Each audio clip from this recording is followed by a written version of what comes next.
We now begin with the very first session of Day 2 of Festival of Ideas 2023. We're beginning with world-renowned Professor Walter K. Andersen, American academic and author. He's going to be speaking on RSS from the outside. This session will be moderated by Dr. Aishwarya Pandit Sharma, convener of Festival of Ideas. I request Walter K. Andersen and Dr. Pandit to please take their positions on the stage. Can we have a round of applause for Professor Walter K. Andersen? This is a session that, of course, many people, age no bar, have been looking forward to. So we will, in just a few moments, have a riveting conversation with Professor Walter Andersen on RSS from the outside. And this session, of course, like I said, is being moderated by Dr. Aishwarya Pandit Sharma, convener, Festival of Ideas. Dr. Sharma, over to you, ma'am.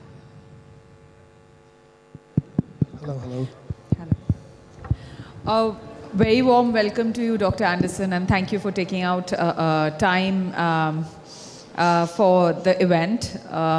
You can't imagine, there's so many people who are very excited, and you can't imagine how many people have asked me what timing is the session. So there are a lot of people who will be watching you online as well as here.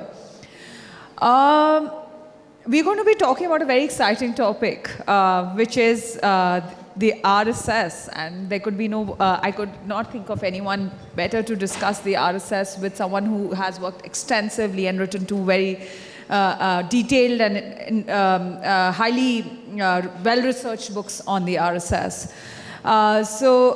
It's an organization which has huge impact on our politics ever since its inception. It has been a topic of debate and discussion because a large part of it remains mysterious, misunderstood.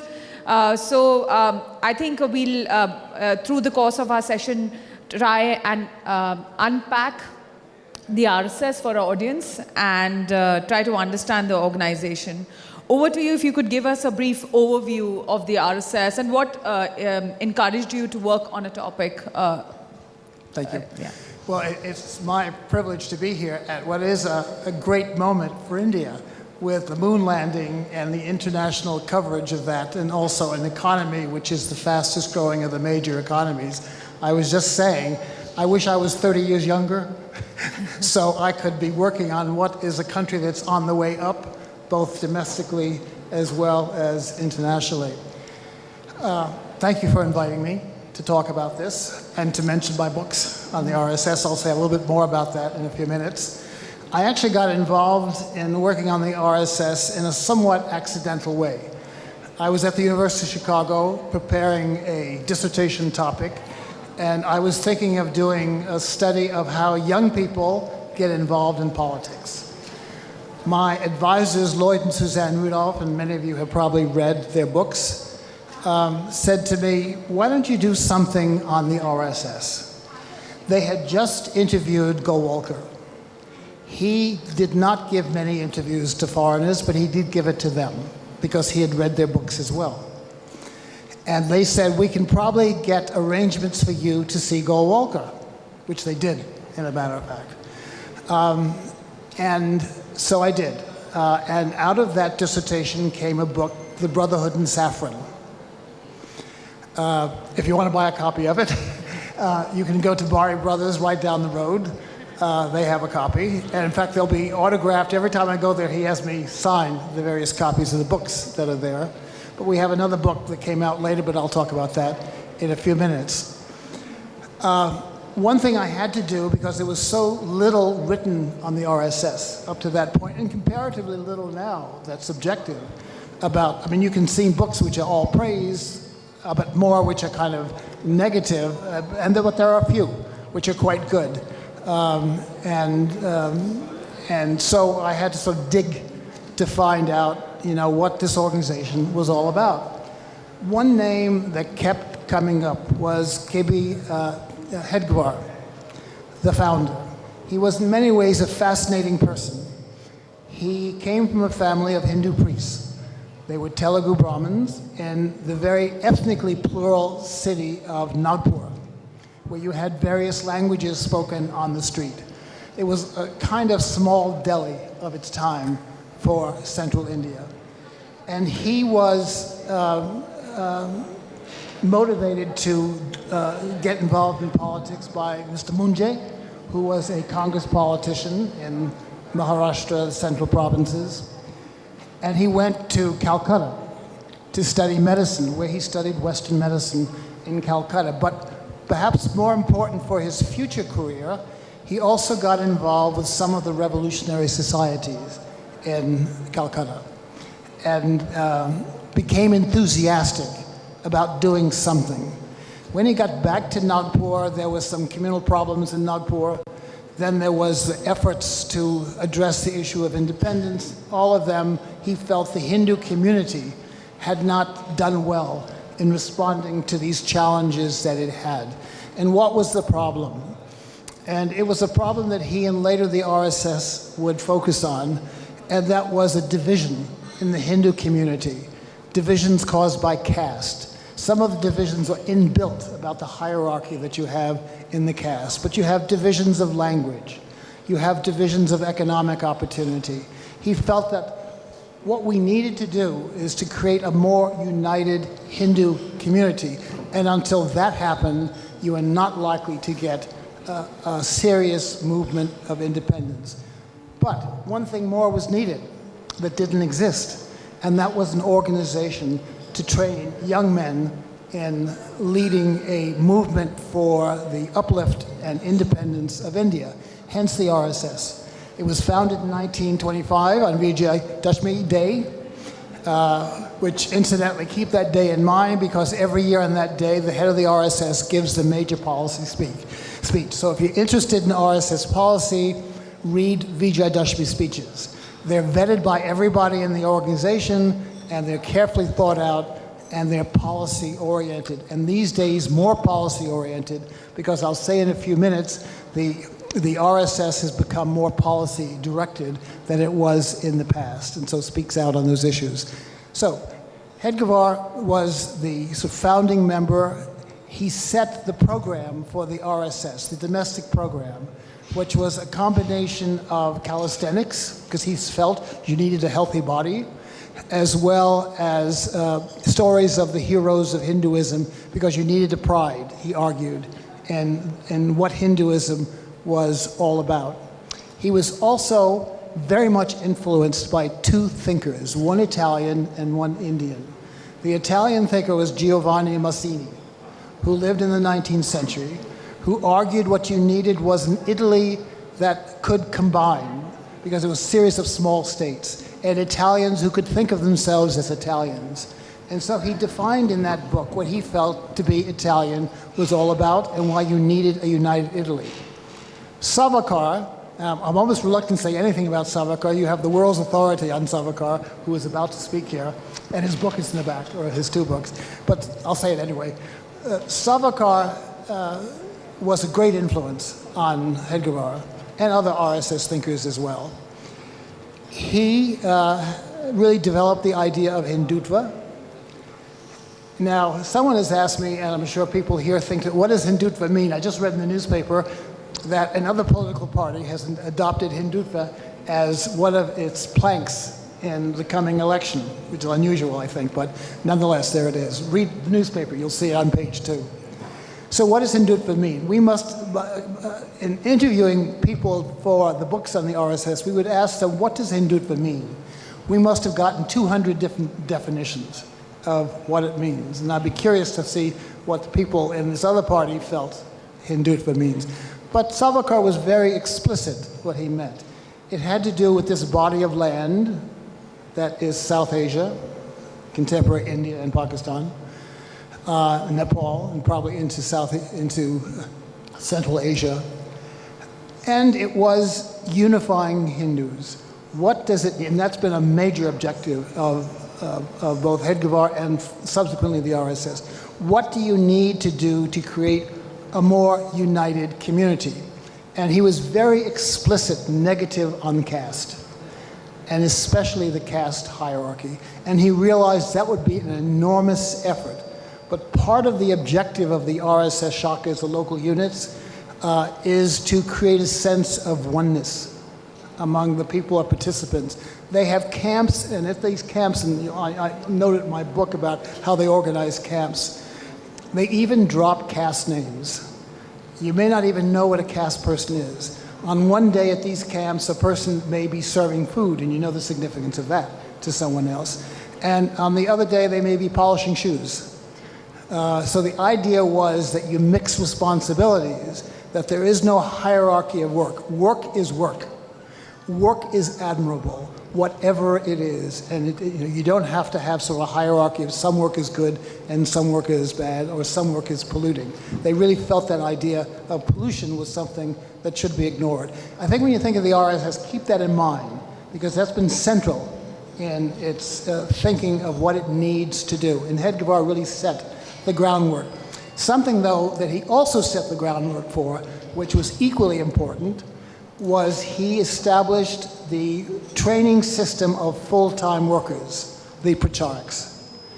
And that was a brilliant stroke. When the Rudolphs talked to me about what impressed them about the RSS, it was their workers, the full-time workers.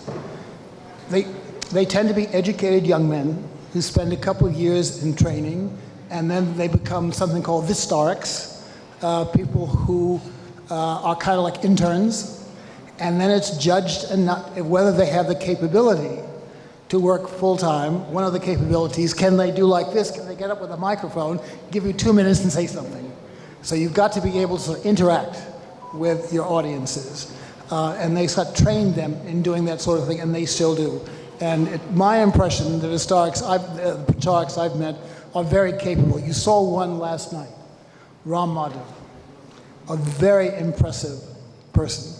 Who they have sort of given responsibilities for. And I've long had admiration, but you get a sense through him what the pracharaks were. Modi, the Prime Minister of India, was a pracharak, where in the work that he did, he very much impressed the people who were around him in politics, the BJP. And they brought him first as the Chief Minister to Gujarat, and then eventually the Prime Minister of India. People tell me that if you listen to the Prime Minister, he speaks in ways that are fascinating, interesting, and he directs attention to the audience. Did all of you watch the landing of the moon? Did you notice the Prime Minister was on? He not once praised himself. He praised the group that were there who did it. Now, he was pleased as punch that this had happened when he was in Johannesburg. But he had that ability. He has that ability to speak on the cuff quickly and in ways that are inspiring. But the hotel I was staying at when the event happened, I heard, and I was home at the time, I heard people getting out and cheering. They were cheering.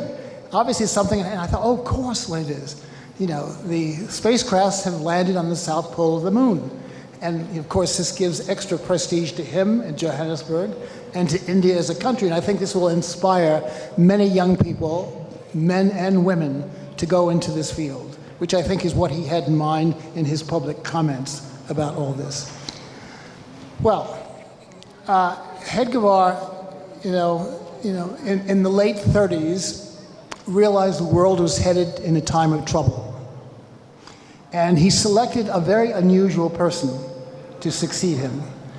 And there was some controversy, including from Dattatreya Deoras, who actually left the RSS because he felt that Golwalkar, MS Golwalkar, the successor, can you hear me? You have to hold it like I have to hold it close. Okay. Is this okay? Okay? This way. This way? Yeah. Can anybody hear me? Okay, I'm not going to repeat everything I just said. I understand if you want to listen to it, you can see TV tonight. There'll be a program of this. Anyway, the idea was that the time of troubles were coming. You needed someone who was steady. And so MS Golwalkar was selected. M.S. Golwalkar was very different. He was personally religious, whereas Hedgevar was not. And Savarkar was agnostic, if not an atheist. This will probably come up in the panel that you have. He was not, in this conventional sense of the term, he was not religious. But they set in motion a notion of Hinduism and Hindutva that was a very secular notion. It was not religious. And a lot of people get the RSS wrong. It's not a religious organization, has never been. And when it talks about, India, Hindutva, it talks about it in a conventionally non-religious way. It is an organization geared to, at least in the Indian context, uniting Hindus. It now accepts Muslims and Christians, but I'll talk about that in a second. But uniting all Hindus together. This is why the present head of the RSS talks about Muslims as Hindus. He really means Hinduism in a kind of generic cultural sense. It's like being German or being Danish. There is a history of ideas associated in an area of land which has been associated with that, and that's really what he is referring to when he says Muslims and Christians are Hindu. But he means by that culturally. He doesn't mean by that a conventional religious terminology of what's meant. So he chose Golwalkar. Golwalkar was a religious man, but he was also a fantastic organizer. And he realized that the RSS would need somebody in these time of troubles to help organize the group. And I had a sense of that myself. As I mentioned, the Rudolphs, and some of you in the audience may know about the RSS. Eknath Ranade, the name, he was head of the RSS in this area when I was at Delhi University. And I would go over to meet him every month or so, and we'd talk about philosophy, something we both had an interest in.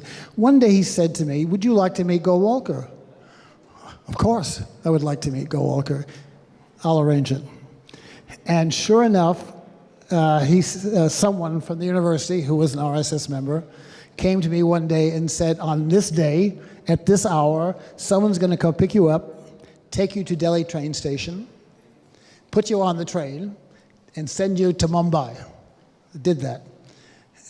It was at 6 o'clock in the morning. I distinctly remember. I had to be ready at 5 as I waited for this person to come at 6 to take me to the train station to get on the train. At Mumbai, a person who later worked closely with me, Sridhar Damle, went with me to Nagpur. And we stayed and we met, and then we were taken to the home of the labor leader of the RSS affiliate. And then we went to see Golwalkar, who was, as I must say, very gracious. I had heard Golwalkar could be very curt and direct. And in a sense he was, but I had come from an academic background. I was accustomed to academics who were both curt and frank, and he was both. I'll never forget one of my meetings, I quoted something incorrectly to him. He stopped for a minute, looked at a colleague, he said, "Is that right?" What he just said. And he said, "Get me the book." And then he quoted from the book, which was not right, when I had missed a key point. But that was the kind of man he was. He was frank, and he was concerned about the organization. I had breakfast and lunch with him every day in the time we were there. During that time, he didn't waste his time. What's this? He would eat quickly and then use the time to confer about the organization. Who is there? Is that person doing well? I could see why Hedgevar chose him. He was concerned about maintaining the organization which he had, in a sense, inherited. And in the RSS, the Sarsang Chalak has actually considerable authority, but he has to manage it in a way and why he needs a good general secretary. General secretaries are normally, for those of you who are interested in what the future is like, is normally the next person to come if they do a good job. And so for those of you who are interested, look closely at Hosobole, who is the general secretary, a very competent person. Okay, Golwalker's chosen, and he does, I think, what Hedgewar wanted him to do. He kept the organization stable until, his death in 1973. Then he chose somebody, this is Golwalker, which was somewhat surprising too, someone who's much like the founder, Hedgewar. He was a social activist who was concerned about the goal of the RSS, which is unifying Hinduism. His very first major speech, for those of you who followed the RSS, you'll know about the incident I'm about to mention, was in Pune at a conference on, somewhat like this, a conference on ideas. And he gave a very direct speech, attacking caste, attacking the caste system. And there was a lot of speculation, particularly in the Orthodox Hindu community. What is this person doing? What's he going to be like as the head of the RSS? Well, he turned out to be like Hedgewar. He was a social reformer. He opened the door of the RSS to Muslims and Muslims and Christians. And that was not a surprising move for those who knew him. He felt that these people are Indian too. We have to include them as part of a general sense of who Indians are, and they are Indians. So he did that. And Dr. Andersen, if in that sense, can we say that Balasaheb Deoras was the most transformational figure that the RSS had? Yes. Actually, that's a great point. I mean, when he came, he really transformed the RSS. He brought it back to what it had been under Hedgewar, a group that had socially conscious, but with one or two critical differences. You had an independent India, and you had a time of troubles in India as well, economic and otherwise. So what he did is he pushed the affiliated organizations, and these are critical. The affiliated organizations of the RSS is the public face of the RSS. It's the BJP is an affiliated organization. The current prime minister is a former Pracharak who got into politics. You have India's largest student group, the Vidyarthi Parishad, is affiliated with them. Its largest labor union, the Mazdoor Sangh, is affiliated with them. And you have about 100 others. And they go into all parts of Indian society. In my view, this is the real strength of the RSS. Now, all of these organizations are also autonomous, which is also a strength of the RSS. And because the RSS has grown so much over the particular last 20 years, it now has 3.5, 4 million members, and the affiliated groups have several times that number. Open to Hindus, obviously, and Christians, Muslims, anybody can now join these organizations as well as the RSS. So in that sense, the RSS is often misunderstood than understood, in the sense it's more, there's internal debate, there's discussion, it doesn't work like a block. There's a greater discussion that is happening internally within the organization, which many people don't know about. So has that played a role in the evolution of the RSS to what we see today? There's been a lot of internal debate about how it can improve itself, how it can improve its outlook, and also how to mediate. It has, to a certain extent, the RSS is a mediation institution, because among all of these groups, they represent distinct interests. For example, on issues of land reform, welcoming outside investment, in fact, there's one of the organ affiliate is specifically against foreign investment as somehow undermining Indian integrity and institutions.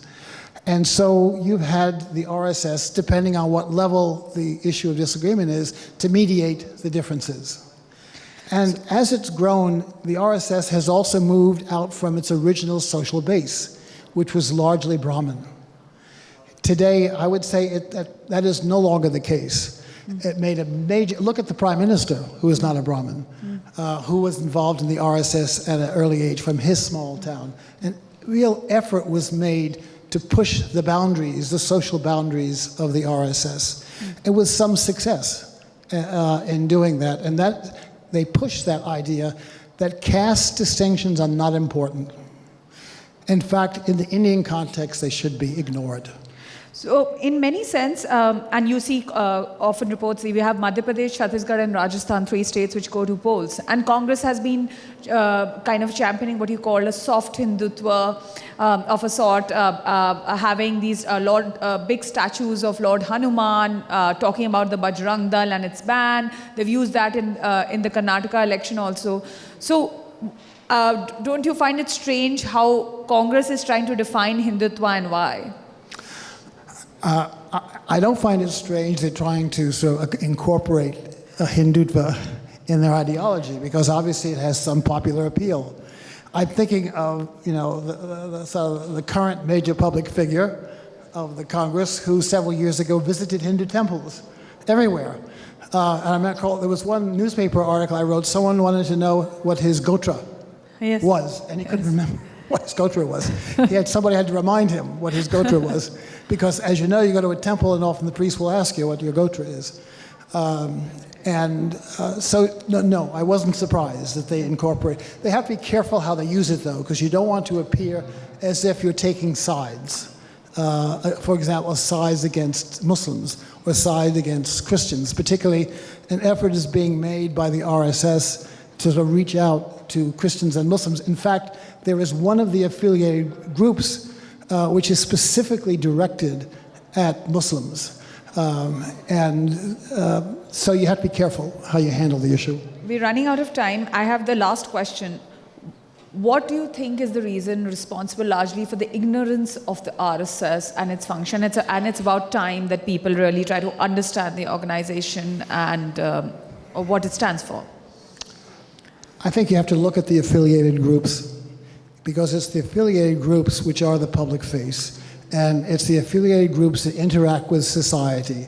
The RSS, for example, has a relationship with the largest system of private schools in India. The whole issue of education is very important today in India. What do you include in education so that Indians are trained for this rapid economic growth that's taking place? And so they're debating that issue too. But with the added idea is we have to keep in mind our culture, that people are not ashamed of our culture, and people, in fact, are proud of what we've achieved. And it's not just a few days ago landing on the moon. There have been many other achievements in this culture as well, so that they are aware of that, proud of it, that I think becomes the sense of what they're trying to do. Thank you, Dr. Andersen, for speaking to us. We've really run out of time there, but you've really opened up the scene for debate and the next round that we're going to have, which opens up important figures which have been ignored, like Savarkar, like Golwalkar. We've not been understanding the role of the RSS and many other affiliates of it. So I think you've shed a light and left much room for debate in the forthcoming sessions. Thank you. Thank you, Lois. By the way, stay for the following. You have the man who is the expert on Savarkar who is about to speak. No one else is as well informed as he is. Thank you. Well, thank you so much, Dr. Pandit, for that session, and also Professor Walter K. Andersen for gracing Festival of Ideas with your presence. You've, of course, set the bar very high for day 2 of Festival of Ideas, and our request, Mrs. Pooja Sharma Gupta, VP of Marketing, to present Professor Walter K. Andersen with a token of our appreciation. A huge round of applause, please. I also request Dr. Aishwarya Pandit Sharma to present a memento from the Festival of Ideas to Professor Walter K. Andersen. Thank you so much, sir, for that absolutely lovely session on RSS from the outside.